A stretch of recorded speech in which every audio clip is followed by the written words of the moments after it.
चलिए स्टार्ट करते हैं हम लोग। 9:05 हो गए। सो कल हम लोगों ने जो बात डिस्कस की थी वहाँ तक में अगर किसी ने कुछ पढ़ा हो और कुछ डाउट हो तो पूछ सकते हैं, अदरवाइज हम लोग आगे चले। फिलहाल हम लोगों ने सबसे पहले 4th यूनिट स्टार्ट किया और 4th यूनिट में क्या क्या समझ लिया है उसके बारे में एक बार जरा रिवाइज कर ले। तो हम लोगों ने सबसे पहले क्या समझा कि ट्रांजेक्शन क्या है, और ट्रांजेक्शन के बारे में बेसिकली हम लोग ने ये समझा कि एक लॉजिकल रिलेटेड यूनिट है किसी टास्क की, तो उसको हम लोग ट्रांजेक्शन बोलते हैं। ट्रांजेक्शन होने में दो बेसिक ऑपरेशन इन्वॉल्व होते हैं, रीड ऑपरेशन, दूसरा राइट ऑपरेशन। रीड ऑपरेशन का मतलब है कि आपने डेटाबेस से उठा के वैल्यू अपने प्राइमरी मेमोरी में ले आई, प्राइमरी मेमोरी के बफर में ले आई, ठीक। और बफर से जब वैल्यू को आप राइट करते हो डेटाबेस में, so that was write operation. Then we have discussed what we have discussed, how many states are there in the transaction diagram. तो ट्रांजेक्शन डायग्राम में हमारे पास 6 स्टेट थी, आप लोगों को याद होगा। First one was active, second one was partially committed, then committed. नीचे आ जाए तो हमारे पास थी फील्ड, फील्ड के बाद अबॉर्टेड और अबॉर्टेड के बाद फिनिश्ड। 6 स्टेट थी। कमिटेड के केस में हमने ये बात समझ ली कि कमिट करने का मतलब है कि डेटाबेस में वैल्यू को फाइनली राइट कर दिया गया। अब उसके बाद अगर हमें उसको वापस लाना है तो रोल बैक जैसी कोई चीज नहीं होती, हमें अगेन एक नया ट्रांजेक्शन शुरू करके उसके इफेक्ट को फिर से खत्म करना पड़ेगा। कहने का मतलब एक से दोबारा हमें एक नया ट्रांजेक्शन स्टार्ट करना पड़ेगा, और इस तरह के ट्रांजेक्शन को हम बोलते हैं कंपनसेटिंग ट्रांजेक्शन। ओके, नेक्स्ट अगर हम लोग बात करें तो हम लोगों ने डिस्कस किया था what are the 4 properties of any transaction which should be there. First one was atomicity, second one was the consistency, third one was the isolation and fourth one was durability. ये बातें हम लोगों ने discuss कर ली थी। सो फिर से मैं बता दूं, एटोमिसिटी का मतलब है कि या तो पूरा ऑपरेशन चले, मतलब एक ट्रांजेक्शन के सारे ऑपरेशन चले, या तो कोई ना चले। Second was consistency, that the after and before the transaction value should be same value होनी चाहिए ट्रांजेक्शन होने के और मतलब होने के पहले और होने के बाद।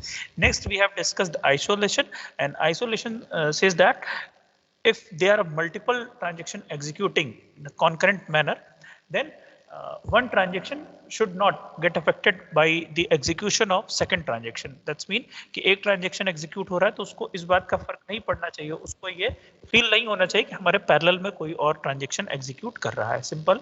एंड ड्यूरेबिलिटी का मतलब ये है कि अगर एक बार आपने कमिट कर लिया, वही जो भी हम लोग ट्रांजिशन स्टेट डायग्राम में बात समझी, कि अगर एक बार कमिट कर लिया तो वो उस वैल्यू को फाइनली सेव कर देना चाहिए। ऐसा ना हो कोई हार्डवेयर सॉफ्टवेयर या सिस्टम क्रैश फेल्योर होने पर हमारा जो कमिट किया हुआ फाइनल वैल्यू है वो चेंज हो, ठीक।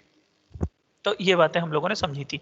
देन हमने कल थोड़ी सी एक क्विज की थी छोटी सी, ताकि हम लोग ने उसका रिकैप कर लिया था, और उसके बाद हम लोग ये समझते कि शेड्यूल क्या होता है। तो मैंने आपको भी बहुत बेसिक सा एक डेफिनेशन बताया, अभी हालांकि इसको हम लोग मॉडिफाई करेंगे, बट अपनी समझ के लिए हम लोग ने समझा कि जब कई सारे ट्रांजेक्शन एक साथ एग्जीक्यूट हो रहे हैं या सेट ऑफ ट्रांजेक्शन्स को हम लोग बोलते हैं शेड्यूल। अभी आगे और अच्छी डेफिनेशन इसकी पढ़ेंगे, बट समझ बनने के लिए जरूरी है कि आप से ये बोला जा रहा है कि जो सेट ऑफ ट्रांजेक्शन है, मतलब मल्टीपल ट्रांजेक्शन आप एक साथ हो रहे हैं। एक साथ बोलने का भी मतलब है कि या तो वो सीरियल भी हो सकते हैं या तो वो कॉन्करेंट मैनर में भी हो सकते हैं। इसके बारे में हम लोगों ने बात की थी। तो सबसे पहले समझे शेड्यूल क्या है। Schedule is set of transaction, transaction कई सारे एक साथ हो रहे हैं तो उसको हम लोग शेड्यूल बोलते हैं। फिर हम लोगों ने समझा था कि अभी बेसिकली अभी और इसका शेड्यूल का फर्दर डिवीजन करेंगे, बट मैंने आपको अभी एक बात बताई कि या तो ये सीरियल हो सकता है या तो ये नॉन सीरियल हो सकता है। तो नॉन सीरियल को ही हम लोग कॉन्करेंट भी कहते हैं, ठीक। सीरियल का मतलब क्या है। सीरियल का मतलब है कि जब एक के बाद एक एग्जीक्यूट हो रहा है सीक्वेंस में, उसको हम लोग सीरियल बोलते हैं। अगर सीरियल होगा तो ये बात एश्योर रहेगी कि जो आपका डेटा की वैल्यू आ रही है दैट वुड बी कंसिस्टेंट। और अगर नॉन सीरियल होगा तो उसका मतलब ये होगा, नॉन सीरियल होने का मतलब ये है कि आपकी जो टाइम लगने वाला है वो कम लगने वाला है, ठीक है, बात समझ में आ गई हमको।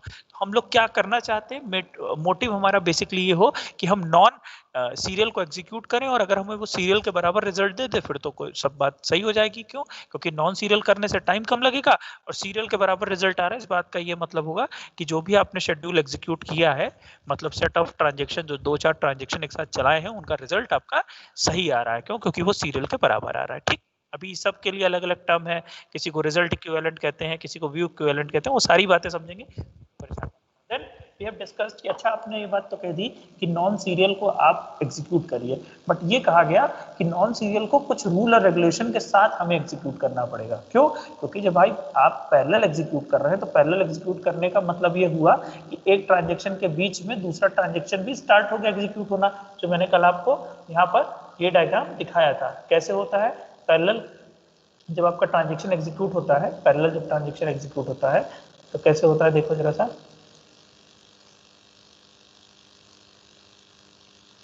ट्रांजेक्शन ये पैरेलल ट्रांजेक्शन एग्जीक्यूट होने का मतलब है, आवाज आ रही है ना? ठीक है। पैरेलल ट्रांजेक्शन होने का मतलब और सीरियल का मतलब मैंने आपको कल यहाँ बताया था। सीरियल का मतलब है कि एक के बाद एक ट्रांजेक्शन हो, ये पहला ट्रांजेक्शन हो रहा है फिर दूसरा हो रहा है। यहीं पर सोचो इस शेड्यूल में ही, S2 शेड्यूल में ही तीसरा होता तो वहां पर ट्रांजेक्शन होता। आई थिंक क्लियर होगा। इसी तरह से अब देखो शेड्यूल S1 जो है वो नॉन सीरियल है। नॉन सीरियल बोलने का मतलब कि ऐसा नहीं है कि पहले एक हो गया फिर सीरियल में दूसरा हो रहा है फिर सीरियल में तीसरा हो रहा है, नहीं। पहला हुआ, पहले के 2 ऑपरेशन हुए, रीड हुआ और राइट हुआ। R और W का मतलब रीड और राइट है। ए एक वैल्यू है जो रीड हो रही है, उसी ए वैल्यू को राइट किया जा रहा है। तो यहाँ पर देखो रीड और राइट हुआ, यहाँ पे भी रीड और राइट हुआ, यहाँ पे रीड और राइट हुआ, यहाँ पे T2 का रीड और राइट हुआ। तो ये आपका सीक्वेंस में, सीरियल ऑर्डर में नहीं हुआ, तो इसको हम लोग नॉन सीरियल बोलते हैं। ठीक, चलो हम लोगों ने समझी थी। देन हम लोगों ने कहा कि अगर आप नॉन सीरियल को प्रॉपरली रूल रेगुलेशन या कंस्ट्रेंट लगा के नहीं करेंगे तो वहां पे कुछ प्रॉब्लम आ सकती है, और उन प्रॉब्लम्स को हम लोगों ने यहाँ पर देखा है। ठीक है, क्या प्रॉब्लम है वो? आवाज आ रही है मेरी? ऑडिबल है?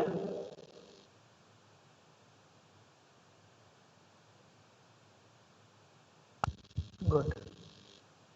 चलिए, तो ये हम लोगों ने 3-4 तरीके के प्रॉब्लम देखे थे। बेसिकली मैं फिर से आपसे बता रहा हूँ कि ये क्या मैं आपसे कह रहा हूँ, मैं आपसे ये कह रहा हूँ कि अगर आपने सीरियल मैनर में एग्जीक्यूट नहीं कर रहे हैं, आप पैरेलल मैनर में एग्जीक्यूट कर रहे हैं। और पैरेलल में कर रहे हो तो समझ में आ रहा होगा ना कि अगर आपने पैरेलल में बोल दिया एग्जीक्यूट करने को तो भाई कुछ रूल रेगुलेशन अप्लाई करना होगा, तभी वो क्या हो पाएगा, तभी वो सही से चल पाएगा। याद करो जब हम लोग प्रोसेस सिंक्रोनाइजेशन जैसे पढ़ते थे तो क्यों पढ़ते थे कि कई सारे प्रोसेस पैरेलल एग्जीक्यूट करते थे और वो रिसोर्स को लेके अब उस पर काम करना चाहते थे। तो जब भी सेम रिसोर्स पे हम लोग बात करें, पैरेलल कई सारे प्रोसेस चलते थे तो वहां पे भी प्रॉब्लम आती थी। यहाँ पे रिसोर्स का मतलब क्या है? यहाँ पे रिसोर्स का मतलब है किसी वेरिएबल की वैल्यू, कोई भी डेटा वैल्यू जो डेटाबेस में पड़ी है, कई सारे ट्रांजेक्शन साथ में चल के उसकी वैल्यू को अपडेट करना चाहते हैं।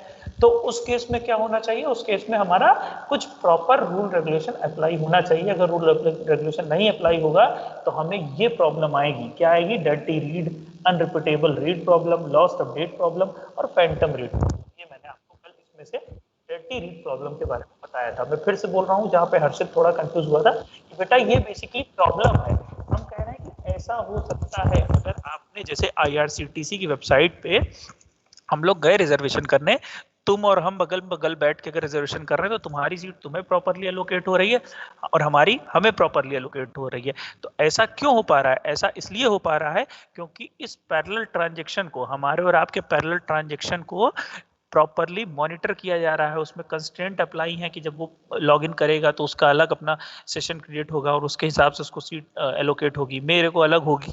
तो कहने का मतलब कि यहाँ पर प्रॉपरली मैकेनिज्म अप्लाई हो रहा है, इसलिए ये पॉसिबल है कि हम लोग सेम टाइम पे सेम ट्रेन का सेम डेट में रिजर्वेशन कर पाते हैं, मतलब जो सेम एक ही ट्रेन का। ठीक है, अब यही बात मैंने आपसे कही कि अगर नहीं करोगे तो ये प्रॉब्लम आ सकती है। पहली कौन सी थी? Dirty read. डर्टी रीड के बारे में मैंने आपको बताया था, हमेशा इस बात को आप जो भी मतलब टर्म देखें, टर्म की मीनिंग को थोड़ा सोचें और उससे समझने की कोशिश करें। अगर केवल डायरेक्टली समझते हैं तो हम लोग नहीं समझ पाते। क्यों ऐसा मैं इसलिए कह रहा हूँ क्योंकि कई बार ऐसा होता है कि आप बहुत सारे इंटरव्यूज में बैठते हैं, ध्यान समझिएगा बेटा, और इंटरव्यू में बैठते समय क्या होता है कि जब हमको नहीं आता था तो हम उस टर्म को सोचते हैं अच्छा इसका कोई मतलब निकल रहा है। तो अगर आप शुरू से ही उस टर्म को देख के उसी डायरेक्शन में सोचना शुरू कर दें तो कभी भी आपको याद करने में प्रॉब्लम नहीं आएगी। Recalling is the main problem.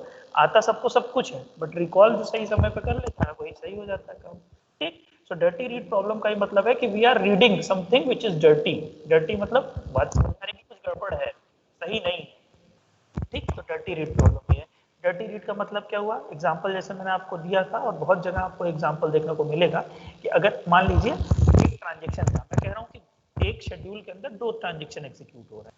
2 transaction execute हो रहे हैं तो क्या हो रहा है, एक ट्रांजेक्शन यहाँ हो रहा है, एक ट्रांजेक्शन यहाँ हो रहा है। दोनों के दोनों नॉन सीरियल हो रहे हैं। नॉन सीरियल मतलब पैरेलल, मतलब इसके 2 ऑपरेशन हुआ, रीड किया एक को, राइट किया एक को, ट्रांजेक्शन T2 रीड किया एक को, राइट किया एक को।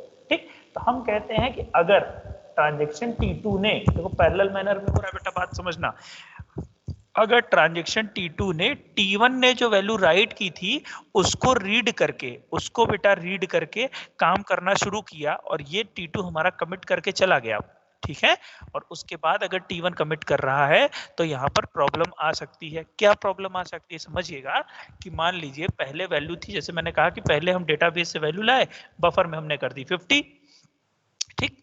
अच्छा, बफर में आपने 50 कर दी, मतलब अभी तो ये ट्रांजेक्शन T1 शुरू हो रहा है ना, तो अभी T1 जो पहले ट्रांजेक्शन शुरू हो रहा है सबसे पहले वही लेके आएगा। वो क्या करेगा, डेटाबेस से वैल्यू को उठा के बफर में लेता है। ये मेरा हो गया बफर, बफर में वैल्यू को लेता है।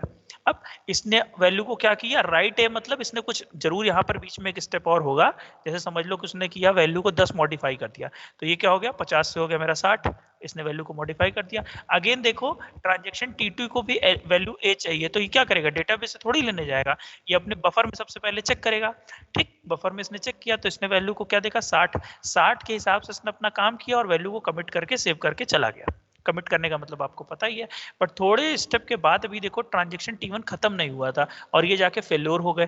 फेल्योर हो गए तो फेल्योर होने के केस में हम लोग को पता है कि क्या होता है, फेल्योर होने के केस में हम लोग को पता है कि आपका जो भी ट्रांजेक्शन है, आपका जो भी ट्रांजेक्शन था वो या तो पूरा एग्जीक्यूट होता है या तो पूरा नहीं होता। ये हमने किसमें पढ़ा है, टॉमिसिटी प्रॉपर्टी में। तो ये लौट के पूरे का पूरा वापस आ गया। ये पूरे का पूरा वापस आ गया मतलब इसने अपनी वैल्यू को फिर से कहा होगा, नहीं 60 तो हम कर ही नहीं, हम तो 50 करेंगे, और इन्होंने 50 के हिसाब से कैलकुलेशन करके वैल्यू सेव करवा दी। So this is the problem, basically dirty read is the kind of problem which may arise in the non-serial execution of transaction in a particular schedule when the transactions are not properly monitored। अगर उसको आप properly monitored या rule regulation नहीं apply कर रहे हैं तो इस तरीके की प्रॉब्लम आ सकती है। ये हम लोगों ने डिस्कस कर लिया था। नेक्स्ट आते हैं हम लोग, बात करते हैं किसके ऊपर, नेक्स्ट हम लोग बात कर रहे थे अनरिपीटेबल रीड के ऊपर, जहां पर थोड़ी कंफ्यूजन हुई थी। मैं फिर से बताता हूं, मैं आपसे ये बात कह रहा हूं कि 2 ट्रांजेक्शन फिर एग्जीक्यूट हो रहे हैं। 2 का एग्जांपल लेके चल रहे हैं कि एक शेड्यूल में 2 ट्रांजेक्शन है,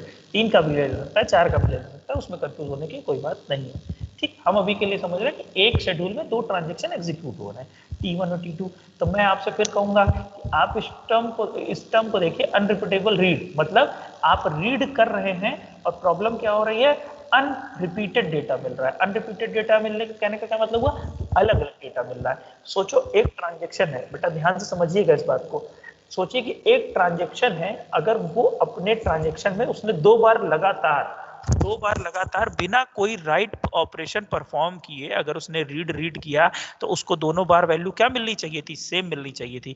ठीक, लेकिन यहाँ पर क्या हो रहा है, देखिए ध्यान से समझिएगा कि यहाँ पर आ गया एक ट्रांजेक्शन T1 और यहाँ पे आ गया ट्रांजेक्शन T2। हम बोल रहे हैं दोनों चल रहे हैं नॉन सीरियल, दोनों क्या चल रहे हैं, नॉन सीरियल चल रहे हैं। यहाँ से रीड कर रहे हैं, इसने रीड किया, इसने राइट कर दिया, इसने फिर से रीड किया। तो लेट अस सपोज कि अगर मेरे पास पहले वैल्यू थी 50, इस वाले ट्रांजेक्शन T1 ने जब डेटाबेस से उठा के बफर में डाला होगा तो इसने 50 पढ़ा, इसने भी 50 पढ़ लिया, अभी बफर से ही पढ़ेगा। इसने 50 को 60 कर दिया, इसने 60 पढ़ा। तो when there is one transaction, क्या आवाज नहीं आ रही है, आ रही है, आ रही होगी, ठीक। तो जब कोई एक ट्रांजेक्शन है हमारे पास, कौन है, T2, अगर ये किसी वैल्यू को रीड कर रहा था तो इसको सेम वैल्यू मिलनी चाहिए थी। मैं ऐसा क्यों कह रहा हूं, क्योंकि हम लोगों ने आइसोलेशन प्रॉपर्टी पढ़ी है, और आइसोलेशन प्रॉपर्टी का क्या मतलब था कि अगर मैं एग्जीक्यूट हो रहा हूं तो मुझे यही लगना चाहिए कि केवल मैं ही एग्जीक्यूट हो रहा हूं, मुझे ये नहीं पता चलना चाहिए कि पास में कोई है। और अगर मैंने 2 बार वैल्यू पढ़ा हूं और पहली बार कुछ मिल रहा है तो दूसरी बार कुछ मिल रहा है, तो इसका क्या मतलब है कि कोई ना कोई वैल्यू को अपडेट कर रहा है, मतलब मैं किसी और ट्रांजेक्शन से अफेक्ट हो रहा हूं। मुझे अफेक्ट नहीं होना चाहिए था बट मैं अफेक्ट हो रहा हूं, मतलब this is a kind of problem. तो अनरिपीटेड रीड की प्रॉब्लम ये है कि जब आप किसी डेटा आइटम को 2 बार रीड कर रहे हैं तो आपको क्या मिलना चाहिए, आपको सेम डेटा मिलना चाहिए but you are getting different data. ठीक है, जल्दी बताओ भाई, बात ये क्लियर हुई है? नहीं करिए, रिपीटेबल रीड।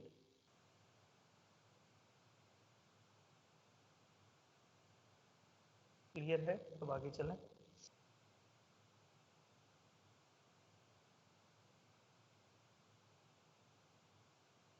हर्षित आ गया? हर्षित को पूछ रहा था, जिसके मन में कुछ आ रहा हो तो पूछ सकते हैं आप लोग। चलिए गुड।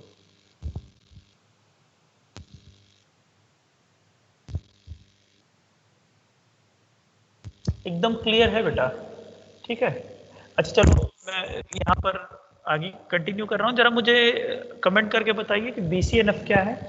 BCNF की कंडीशन बताइए। अगर आपसे कोई पूछे कि BCNF क्या है तो क्या आंसर करेंगे, जरा अपने शब्दों में आप लोग लिख के भेजें। देखो मैं क्या क्या आंसर कर रहे हो, कितना याद है। पढ़ते रहे, मैं आगे बढ़ रहा हूँ। BCNF पूछा है मैंने, ठीक। चलिए third problem is lost update problem.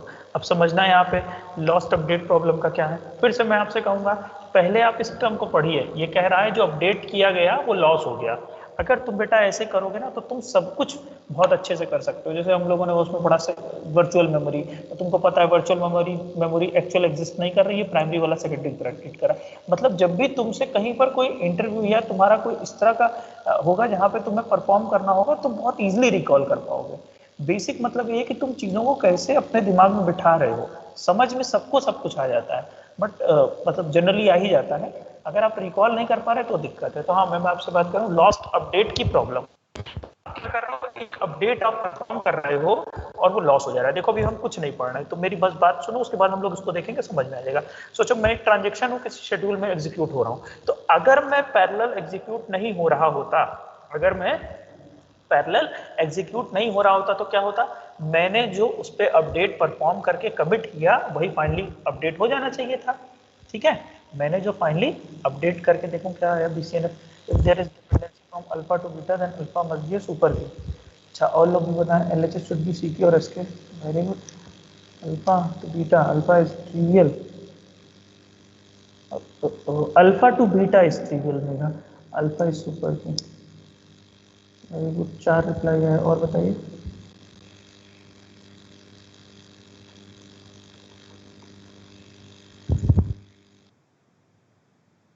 हाँ मतलब जिसको जो समझ में आ रहा है वो अपने हिसाब से बताए, हाँ कॉपी ना हो तक में। देखो बेटा पूछने का ये मतलब नहीं है, हमें भी पता है कि तुम लोग एक दूसरे का कमेंट देख रहे हो, वो सब सही है, बट इससे ये समझ में आता है कि हाँ सुन रहे हो, बोल रहे हो, क्लास में हो, वो तुम जाहिर सी बात है जो पढ़ा है वो बता ही देगा, है ना। हाँ ठीक ठीक, मेरा तुम कर लिया। चलो ठीक है, ओके बेटा आगे बढ़ो। अच्छा एग्जाम फॉर्म तुम लोगों ने भर दिया कि नहीं? भर ही दिया होगा, कहा गया था तो भर दिया होगा। किशन क्या कह रहा है, there should be no redundant data.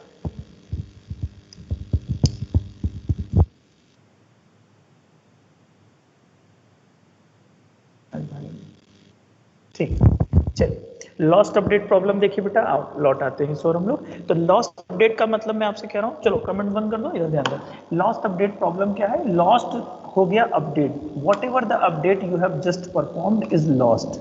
अब सोचो मैं आपसे कह रहा हूँ कि मैं एक ट्रांजेक्शन मेरा हो रहा है, अगर उस ट्रांजेक्शन ने किसी वैल्यू को अपडेट करके कमिट कर दिया, उसने क्या किया, वैल्यू को अपडेट किया। अपडेट करने का मतलब समझिए, अपडेट करने का मतलब होता है कि तुमने उसकी नई वैल्यू असाइन की बफर में और उसको तुमने डेटाबेस में सेव कर दिया, मतलब राइट करके उसको तुमने कमिट कर दिया। तो अगर तुमने किसी वैल्यू को राइट करके कमिट किया है तो तुमको क्या लगना चाहिए कि मेरा ट्रांजेक्शन जब कमिट हो रहा है तो लास्ट वैल्यू वही मिलनी चाहिए जो मैंने कमिट की थी। क्यों? आइसोलेशन प्रॉपर्टी यही बात कहती है कि भाई अगर आप एग्जीक्यूट हो रहे हैं तो केवल ऐसा फील हो कि आप ही एग्जीक्यूट हुए हैं। आप एग्जीक्यूट हुए, आपने अपने आप को कमिट कर दिया कुछ अपडेट करके, तो जो वैल्यू कमिट कर दी है वही मिलनी चाहिए थी।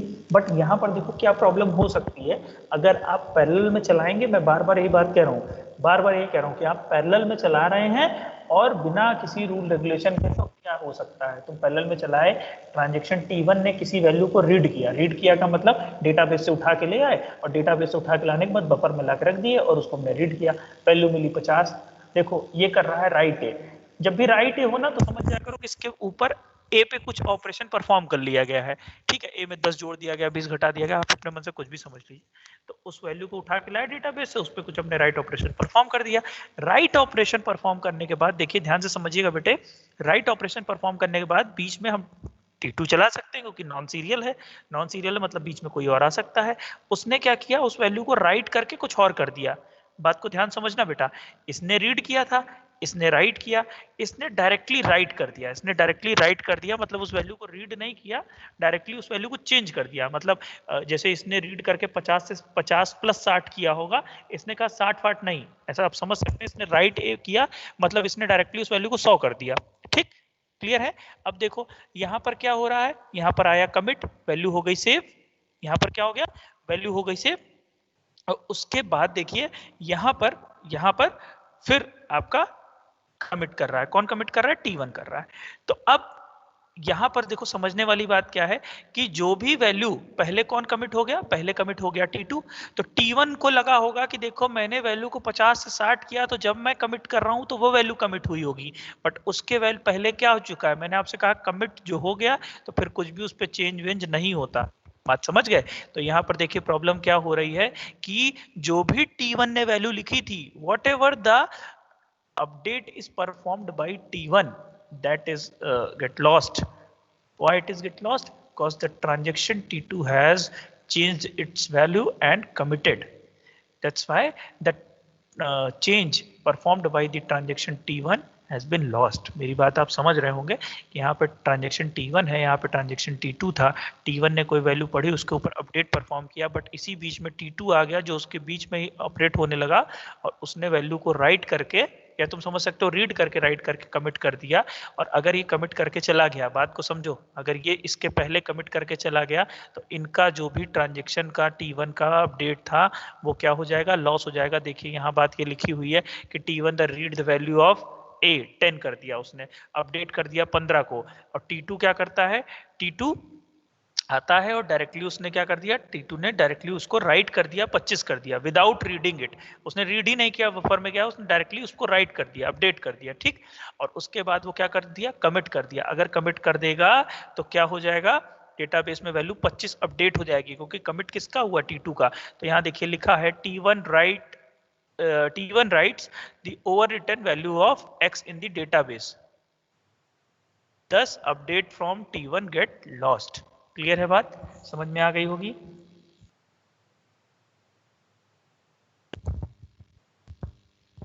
क्लियर है,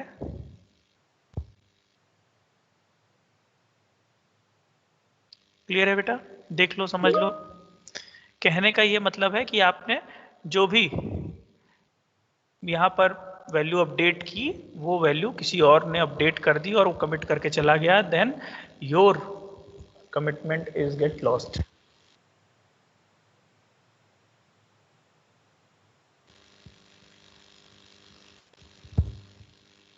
चलो ठीक, नेक्स्ट आ जाइए, फैंटम रीड प्रॉब्लम। देखो फैंटम रीड को अब कहोगे सर इसको कैसे समझें, इसको हमेशा आप कह रहे हैं वर्ड पढ़ो और उसकी मीनिंग से समझो, तो चलो इसका भी वैसे है, बट उसमें इतने कहानी बताने का कोई मतलब है नहीं। ऐसे बोलते हैं ना फैंटम हो गए, फैंटम हो गए का मतलब होता है कि कुछ हो नहीं और जबरदस्ती बना रहे हो कि बहुत कुछ हो गए, तो एक्चुअल में जो एग्जिस्ट ही नहीं कर रहा है उसको ऐसा समझ सकते हैं कि फैंटम बोलते हैं। ठीक है, समझो जरा क्या है। जैसे मान लो यहाँ पे ट्रांजेक्शन T1 है, सिमिलर है कुछ पीछे से जो भी हम लोग ने पढ़ा है लॉस्ट अपडेट से, थोड़ा थोड़ा सिमिलर है। आपने क्या किया, अनरिपीटेबल से सिमिलर है। ये क्या हुआ है, देखो वहाँ पे अनरिपीटेबल रीड था, यहाँ फैंटम रीड है। फैंटम रीड का मतलब है कि आपने एक वैल्यू को पढ़ा, रीड एक्स किया, ध्यान से समझिएगा।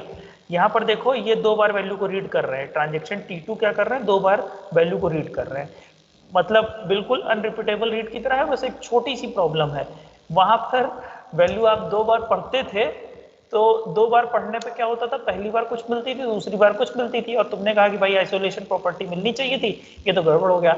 यहाँ हो वही चीज रही है लेकिन एक स्टेप ज्यादा हो रही है। यहाँ पे क्या हो रहा है, जैसे तुमने एक बार वैल्यू पढ़ी तुम्हें कुछ मिली, और जब तुम दोबारा वैल्यू पढ़ने गए तो वो देखो पहले वाला ट्रांजेक्शन को डिलीट कर दे रहा है। मतलब पहली बार तो पढ़ रहे हो तो वैल्यू मिल रही है, दूसरी बार कह रहा है कि इस तरह का कोई भी वेरिएबल यहाँ एग्जिस्ट ही नहीं करता। क्लियर है बात? आप समझिएगा क्या हो रहा है। यहाँ पर इसने कहा कि आपने जो वैल्यू यहाँ पर पढ़ी पहली बार, T2 ने एक वैल्यू को रीड किया और फिर T2 ने दोबारा भी उस वैल्यू को रीड किया x को। यहाँ r लिखा, यहाँ रीड पूरा लिख दिया, उससे मतलब मत समझना r लिखा हो या रीड लिखा हो, बात एक ही है। ठीक है, तो इन्होंने क्या किया, इन्होंने यहाँ पर रीड किया था, इन्होंने यहाँ पे रीड किया। ठीक, फिर ये आए और बीच में डिलीट करके चले गए। तो अगर ट्रांजेक्शन T2 ने पहली बार रीड किया होगा तो उनको वैल्यू वही मिली होगी जो सही थी। बट जब वो दोबारा रीड किए तो क्या हुआ, दोबारा रीड किए तो बोला अरे ये तो वेरिएबल एग्जिस्ट ही नहीं करता। तो मतलब बात वही वाली है, अनरिपीटेड रीड वाली ही, कि 2 बार रीड किए तो डिस्क्रिपेंसी आ रही है। बट वहां तो छोटी डिस्क्रिपेंसी आ रही थी, क्या कि 2 बार रीड किए तो वैल्यू अलग अलग आई, और यहाँ डिस्क्रिपेंसी आई, यहाँ डिस्क्रिपेंसी ये आई कि अगर आपने सेकेंड टाइम रीड किया तो आपसे बोला कि भाई साहब वैल्यू एग्जिस्ट करती ही नहीं है, इस तरह की तो कोई वैल्यू ही नहीं है। तो इससे बड़ा ब्लंडर क्या हो सकता है? This is the one of the problem of non serial schedules, कि अगर आपने एक बार रीड किया तो वैल्यू मिल रही है और दोबारा रीड किया तो वैल्यू एग्जिस्ट ही नहीं कर रही है। क्यों नहीं कर रही है? क्योंकि इस बीच में कोई एक ट्रांजेक्शन आया था और उसने आके डिलीट का ऑपरेशन परफॉर्म कर दिया था। आई थिंक मेरी बात आपको समझ में आई होगी। This problem occurs when a transaction read some variable from the buffer and when it reads the same variable later it find that the variable does not exist at all. So this was the problem of phantom read. तो I think आपके दिमाग में बना होना चाहिए। अच्छा, एक छोटा सा क्वेश्चन आ रहा है दिमाग में, जल्दी से बताओ, रोल बैक और कमिट, रोल बैक और कमिट किस टाइप की कमांड है? बिना कॉपी देखे जल्दी से बताइएगा। रोल बैक और कमिट किस टाइप की कमांड है? आपको वो बताया था ना, कैटेगरी स्ट्रक्चर्ड क्वेरी लैंग्वेज का। कितने लोग रिप्लाई करते हैं देखा जाए। रोल बैक और कमिट किस टाइप की हैं?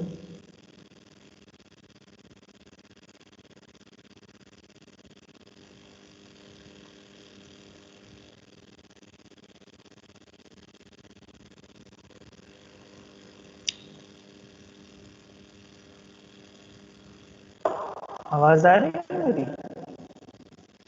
और डिलीवरेबल है बेटा?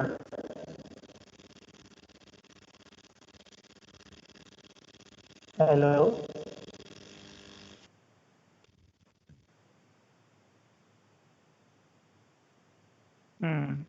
चलो,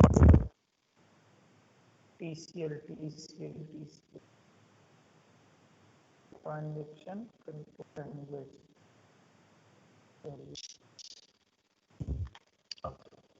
तो हम लोगों ने अभी क्या क्या पढ़ लिया? अभी हम लोगों ने पढ़ लिया ये कि कौन सी 4 प्रॉब्लम्स आ सकती है। चलिए वैसे यहाँ तक की बात तो सही हो गई, और इन चारों प्रॉब्लम में किसी सब सही हो जाए उसके ऊपर बात करेंगे।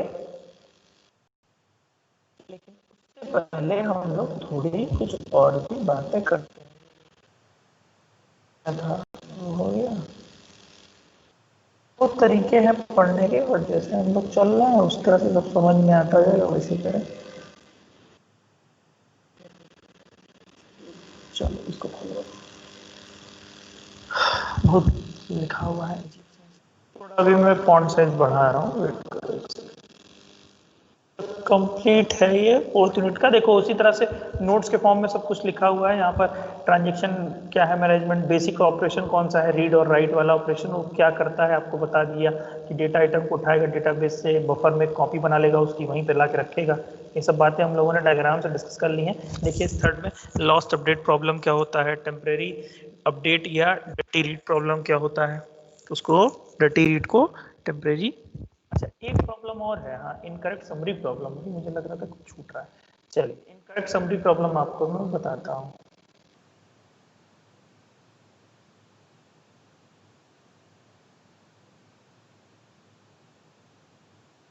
इनकरेक्ट समरी प्रॉब्लम बाद में बताइए।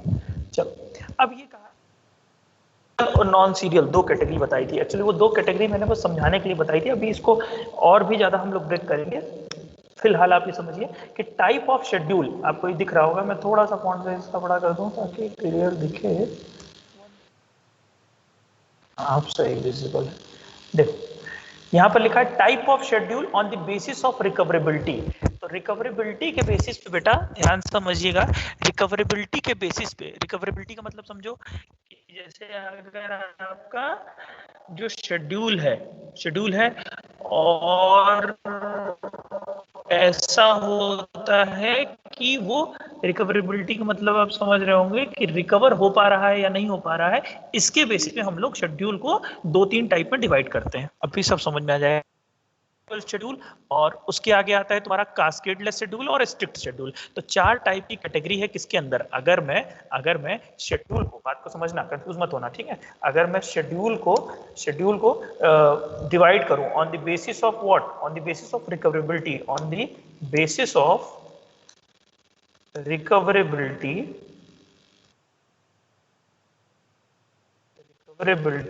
शेड्यूल के कितने टाइप्स हो सकते हैं, देखिए जरा सा, types of schedule.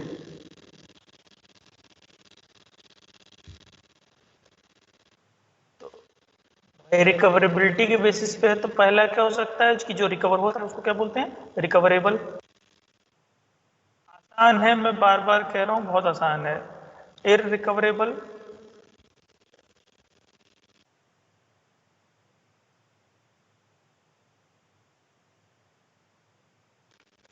Third one हो सकता है आपका कास्केडलेस का,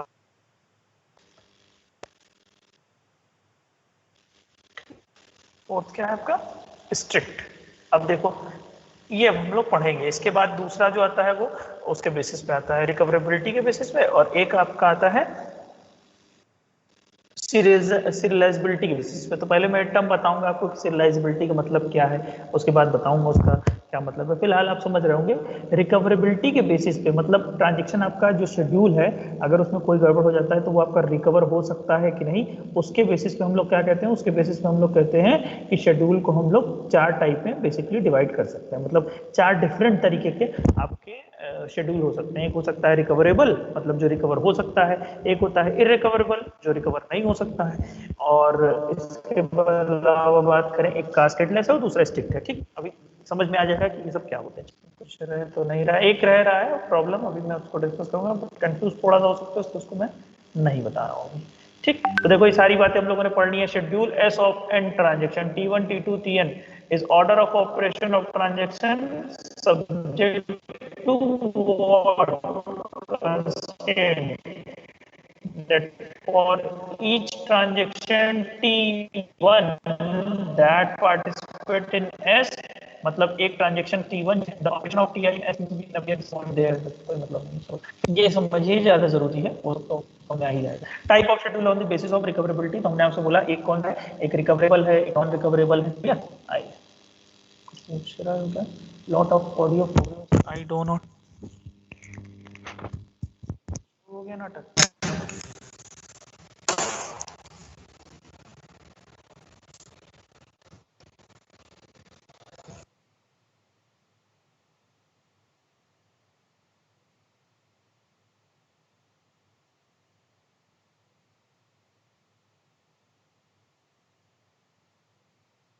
hello, is it okay now? Hello, okay, yes, ठीक है। तो मतलब अभी शुरू हुआ ना ये प्रॉब्लम, की काफी देर से थी। हाँ, ये जो होता है ना बेटा, ये जो वर्जन तुमने कहा, अभी तुम लोग नेटवर्क में पढ़ोगे तो यूडीपी पे बेस्ड होता है। यूडीपी का मतलब समझो क्या होता है, तो ऐसे प्रोटोकॉल पढ़ोगे नेटवर्क में अगले सेमेस्टर में, तो ये जितने भी हमारे रियल टाइम के ये काम करते हैं, जूम मीटिंग, ये सब, इन सब का क्या होता है कि डेटा को इसी तरीके से पहुंचाते हैं, मतलब एक बार पूरा सेव कर लेते, अगर डेटा लॉस नहीं करते हैं, ठीक है। तो तुमको पहले तो जब नहीं पहुंच पा रहा था तब स्लो जा रहा था, फिर अचानक सारे के सारे पैकेट उठा के डेटा के भेज दिए गए इकट्ठे, लो जाओ, इस तरह से काम करता है। पढ़ोगे, बहुत इंटरेस्टिंग है, नेटवर्क बहुत अच्छा है, वो है सब्जेक्ट। ठीक है, चलो फिलहाल हम लोग ये पढ़ रहे हैं जो पढ़ रहे हैं। तो ये टाइप ऑफ शेड्यूल मैंने अभी आपको कुछ नहीं बताया है, मैंने आपको बताया है कि रिकवरेबिलिटी के बेसिस पे, रिकवरेबिलिटी के बेसिस पे आपके शेड्यूल 4 टाइप के हो सकते हैं। द फर्स्ट वन, यही ना है ना, क्या पूछ रहे हो?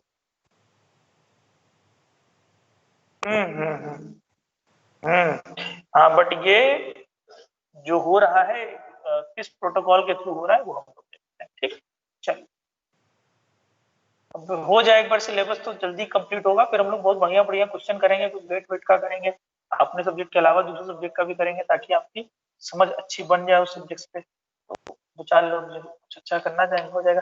सो कास्ट, मैं स्पेलिंग गलत लिखा हूँ कास्टेडलेस की, मुझे ऐसा क्यों लग रहा है? कास्टेडलेस सही तो है ये, यस ठीक है, पता नहीं अच्छा वो इसका ऑटो करेक्ट क्लियर होगा।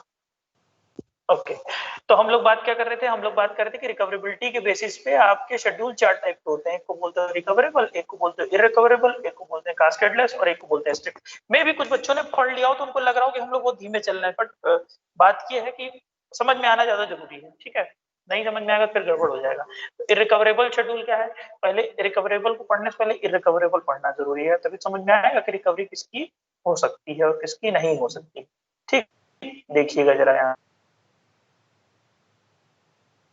कौन सा। ठीक, हो क्या रहा है?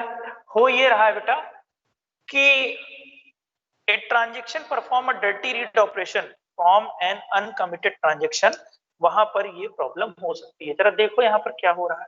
यहाँ पर हो ये रहा है वही रीड वाली प्रॉब्लम में पढ़ा था कि आपके पास ये ट्रांजेक्शन है, नॉन सीरियल के अंदर हम लोग ये काम पढ़ रहे हैं। आपके पास ये ट्रांजेक्शन है, देखो क्या है, ये ट्रांजेक्शन हुआ T1, ये ट्रांजेक्शन हुआ T2। तो T1 ट्रांजेक्शन एग्जीक्यूट होना शुरू हुआ, रीडे राइटे हुआ, और ट्रांजेक्शन T2 में भी क्या हुआ, इसने जो ट्रांजेक्शन T1 ने जो वैल्यू लिखी थी, ट्रांजेक्शन T1 ने जो वैल्यू बफर में लिखी थी, उसी वैल्यू को रीड कर लिया किसने? उस वैल्यू को रीड कर लिया ट्रांजेक्शन T2 ने। ट्रांजेक्शन T2 ने उसे रीड कर लिया। ध्यान से देखना बेटा, अब जो वहां प्रॉब्लम आई थी उसी प्रॉब्लम बेसिस पे हम लोग ये कैटेगरी बता रहे हैं। ठीक, हुआ क्या, इसको बोल रहे हैं डर्टी रीड। अब ध्यान से सुनना, सबसे पहले डर्टी रीड क्या है, क्योंकि ये भी तुमसे पूछा जाता है एग्जाम में से, कार्ड नंबर में किसी क्वेश्चन के साथ इसको एसोसिएट करके पूछा जा सकता है कि what are the types of schedules on the basis of recoverability, और उसके कुछ साथ क्वेश्चन ऐड ऑन होता है कि define dirty read also. So dirty read का मतलब समझो। डर्टी रीड का मतलब ये है कि जब हम किसी ट्रांजेक्शन में, ध्यान से समझिएगा, जैसे T2 है, T2 T1 की वैल्यू को रीड कर रहा है। क्यों T1 की वैल्यू को रीड कर रहा है? क्योंकि इस पर्टिकुलर शेड्यूल में दो ट्रांजेक्शन इन्वॉल्व हो रहे हैं, T1 और T2। T1 ने क्या किया, किसी वैल्यू को डेटाबेस से उठा के रीड किया, रीड करने के बाद उसको बफर में रख लिया, बफर में रखने के बाद उसको अपडेट कर दिया, और T2 आया, T2 क्या कर रहा है, उसी वैल्यू को रीड कर रहा है, तो बफर वाली वैल्यू को रीड किया। ये कहते हैं कि डर्टी रीड हम उसको बोलेंगे। डर्टी रीड किसको बोलते हैं?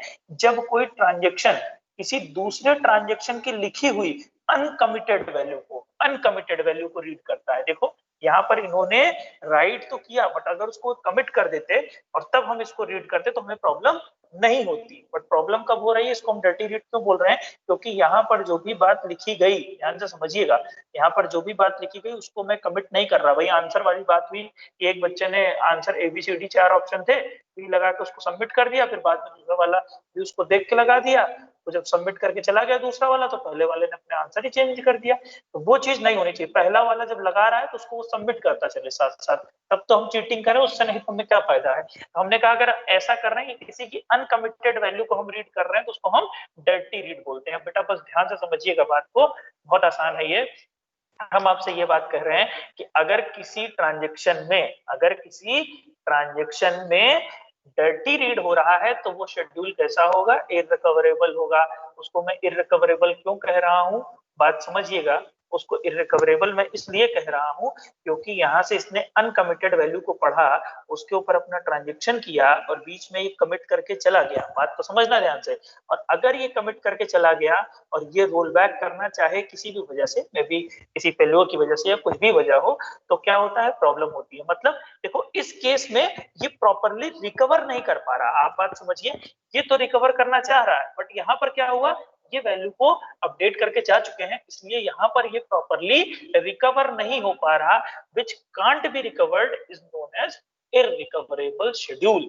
भाई प्रॉब्लम आपको क्लियर कट दिख रही होगी, इतनी सारी कॉम्प्लेक्सिटी है, बस अपने दिमाग में आप इसको बिठा लें तो बहुत आसान तरीके से इसको आप समझ सकते हैं। सिंपल सी बात है कि अगर दो स्टूडेंट हैं और उसकी तुम कॉपी कर रहे हो तो पहले वाला पहले सेव करते तब तो कॉपी करोगे, क्यों बाद में बदल दिया तब, रिकवर हो ही नहीं पाया पूरा सिस्टम।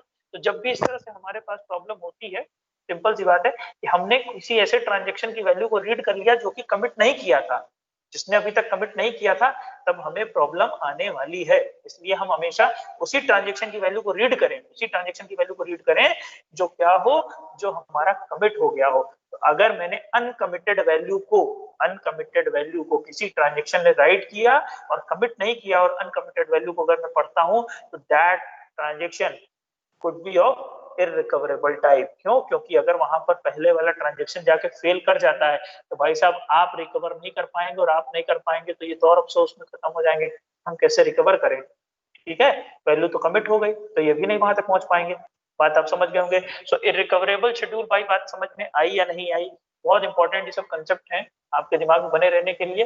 किसी भी कॉम्पिटिटिव एग्जाम में फ्री के नंबर दिलाएगा ये 4th यूनिट। देखने में बहुत बड़ी और डरावनी लगती है, फ्री के नंबर दिलाती है, क्योंकि थ्योरी बेस्ड क्वेश्चन आते हैं और जो एक इसमें न्यूमेरिकल टाइप का आता है वो भी बहुत इजी होता है। ठीक है, तो जल्दी बताइए भाई समझ में आया या नहीं? जयेश ने कहा समझ में आ गया, और बता दे लोग तो हम लोग आगे चला जाए। ठीक है, बहुत अच्छे बहुत अच्छे बहुत अच्छे। अच्छा यहीं पर देखो, अब मैं आपको पढ़ाऊंगा नहीं, मैं आपसे खुद पूछ रहा हूँ कि अच्छा बताओ फिर रिकवरेबल क्या होगा? अपनी समझ से आंसर करिए। What could be recoverable? Recoverable क्या हो सकता है? रिकवरेबल फिर क्या हो सकता है? कब कब हो जाएगा कि रिकवरेबल हो जाएगा? दिमाग से सोच के बताओ, अपने शब्दों में लिखिए। बहुत लोग जो पढ़े होंगे वो अभी बहुत देखो टेक्निकल लिख के दे देंगे। अच्छी चीज है, बस समझ में।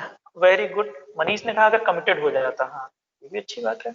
और बताइए, एक किताब ये सब हिंदी में लिखनी चाहिए डेटाबेस की, एकदम शुद्ध इलाहाबादी में, समझ में आया। Order of commit, same order of read. Committed हो तब कमिट वैल्यू को रीड करना। हाँ देखो जयेश ने भी अच्छा लिखा, आदिति ने भी सही लिखा। Order of commit same as order of read.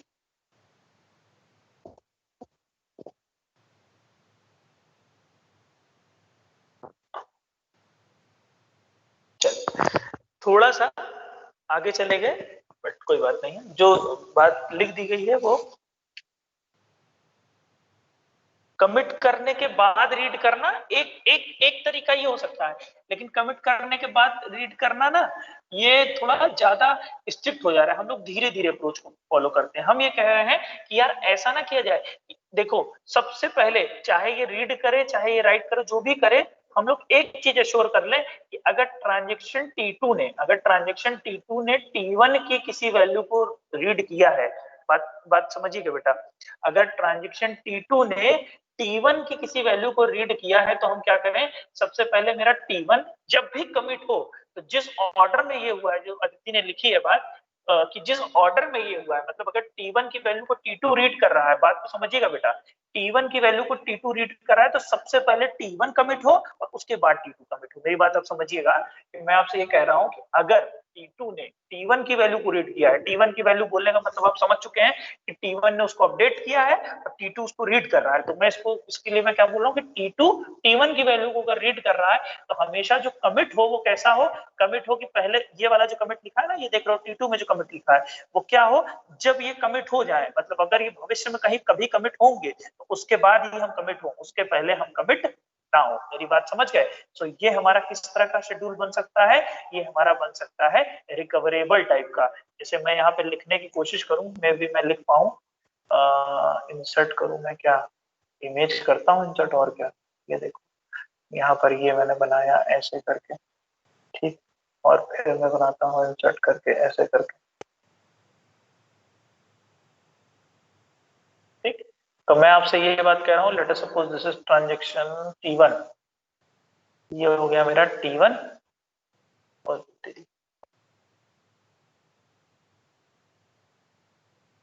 ये हो गया T1 और ये हो गया मेरा T2, ये क्या हो गया T2 हो गया, ठीक।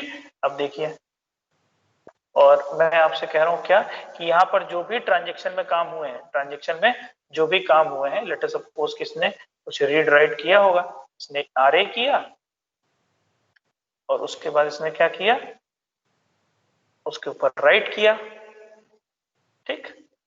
राइट करने के बाद फिर से ये हम लोगों ने क्या किया, यहाँ से चला गया यहाँ पर, इसने उसकी वैल्यू को रीड कर लिया, तो ये कैसा हो गया, डर्टी रीड हो गया, और फिर उसके बाद इसने इसको अपडेट कर दिया, ये लीजिए अपडेट कर दिया, ठीक है। और तो अब हम ये कह रहे हैं कि अगर ऐसा कुछ भी हो रहा है तो सबसे पहले क्या होना चाहिए, अगर T2 ने T1 की वैल्यू को रीड किया है तो हम लोग एक बात एश्योर कर लें, एक बात ये एश्योर कर लें, जो तुम लोग बता रहे हो वो भी सही है, बट वो एक स्टेप बाद की कहानी है। स्टेप वाइज स्टेप चलते हैं कि पहले ये कमिट हो, अगर ये कभी कमिट हो रहे हैं तब तो ये कमिट हो, कौन से कमिट हो, T2, अदरवाइज T2 तब तक कमिट नहीं होना चाहिए। मतलब कमिटमेंट का ऑर्डर इस तरीके का होना चाहिए कि पहले T1 कमिट हो जाए उसके बाद T2 कमिट हो। आई थिंक मेरी बात आपको समझ में आ गई होगी। सीरियल एग्जीक्यूट होना, हाँ, लेकिन किशन अगर सीरियल एग्जीक्यूट हो जाएंगे तो प्रॉब्लम क्या होगी, तब प्रॉब्लम ये होगी कि भाई टाइम नहीं आएगा। हम लोग ये पढ़ा ना कि नॉन सीरियल को कैसे सीरियल की तरह बनाया जाए, यही पढ़ रहे हैं। अभी जो हम लोगों ने 4 प्रॉब्लम पढ़ी थी वो क्या पढ़ी थी, भाई ये प्रॉब्लम आ सकती है।